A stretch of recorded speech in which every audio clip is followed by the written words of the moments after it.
Hi hello welcome to Mahaa Max to be honest with Sanju. So ఇవాళ మన ముందర ఉన్న గెస్ట్ ఎవరో తెలుసా? Gautham Krishna. So solo boy అంటూ మన ముందరికి రాబోతున్నారు. అండ్ ఇంకొకటి చాలా ఇంట్రెస్టింగ్ థింగ్ ఏంటో తెలుసా, ఆయనకి ఐ ఇన్ఫెక్షన్ వచ్చింది, అయినా సరే మూవీ దగ్గర ఉంది, రిలీజ్కి డేట్ దగ్గర పడుతుందని చెప్పి ప్రమోషన్స్లో ఎక్కడ తగ్గకుండా ఆయన ఖచ్చితంగా నేను ప్రమోట్ చేయాలి, నా సినిమా ప్రజల్లోకి వెళ్ళాలి అని చెప్పి మన ముందరకు వచ్చారు. ఒకసారి ఆయనతో మాట్లాడి తెలుసుకుందాం సినిమా ఎలా ఉండబోతుంది ఏంటిని. హాయ్ అన్న, ఎలా ఉన్నారు? హాయ్ బ్రో, చాలా బాగున్నా. Firstly thanks lot for introducing me to this podcast. Yeah అన్న.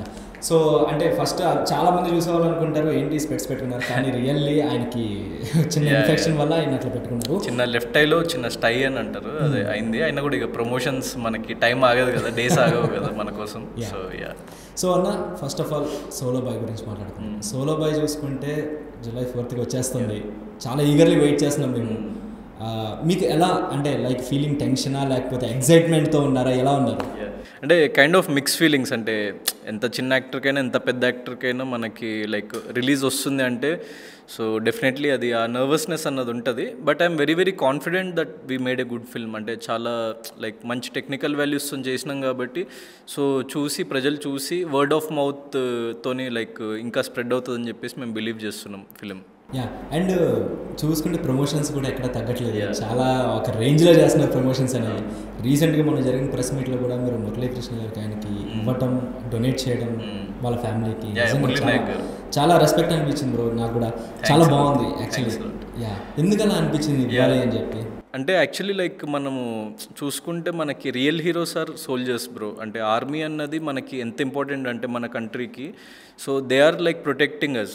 అంటే ఇక్కడ ప్రతి ఒక్క సివిలియన్ మనం ప్రశాంతంగా మనం ఊపిరి తీసుకోగలుగుతున్నామంటే ప్రతి ఒక్క ఆర్మీ పర్సన్ కారణం. అండ్ ఒక తెలుగు పర్సన్ అయి ఉండి ఒక యంగ్స్టర్ అంతా ఒక 25 years ఏజ్లో అంత పెద్ద సాక్రిఫైస్ చేయడం అన్నది లైక్ చాలా గర్వించదగ్గ విషయం. Every youngsters should draw inspiration from that person అని చెప్పేసి నాకు అనిపించింది. అందుకే సభాముఖంగా ఆయనని పిలిచి వాళ్ళ ఫ్యామిలీని లైక్ పిలిచి ఫెలిసిటేట్ చేసి వాళ్ళ గురించి మాట్లాడి ఇంకెక్కువ మందికి తెలుస్తుంది, ఇంకెక్కువ మందికి రీచ్ అవుతుంది అని చెప్పేసి మేము బిలీవ్ చేసినాం. So that's what happened. And మీరు చూసుకుంటే స్పీచ్ కూడా చాలా ఫుల్ ఫైర్లో అసలు చాలా బాగుంది బ్రో. మీ స్పీచెస్ కానీ ద వే యూ టాక్ అనేది, నేను ఫస్ట్లో మిమ్మల్ని చూసినప్పటికీ ఇప్పటికి the way you talks really awesome అని చెప్పాలి. సో అంతా డెవలప్ అంతా ఆఫ్టర్ బిగ్ బాస్ అంటారా? అంటే డెఫినెట్లీ. అంటే లైఫ్లో మనం చాలా మన ఎక్స్పీరియన్సెస్ త్రూనే మనం నేర్చుకుంటూ ఉంటాం కదా. సో ఫస్ట్లో నేను కొంచెం ఇంట్రోవర్టిష్గా ఉంటుండే, కొంచెం అంత ఎక్స్ప్రెస్ చేయలేకపోతుండే. సో స్లోగా లైక్ నేను లైక్ మీడియాలో మాట్లాడుతుండడం కానీ లేకపోతే on stage Bigg Boss and everything అంటే లైక్ నాకు హెల్ప్ అయింది. I'm able to express much ఇప్పుడు. So that's what. అంటే అది నా స్పీచ్ కాదు యాక్చువల్లీ, నేను మనసులో అనుకున్నది జస్ట్ వర్డ్స్ లాగా పుట్అవుట్ చేసి లైక్ ఎక్స్ప్రెస్ చేసిన నేను. సూపర్.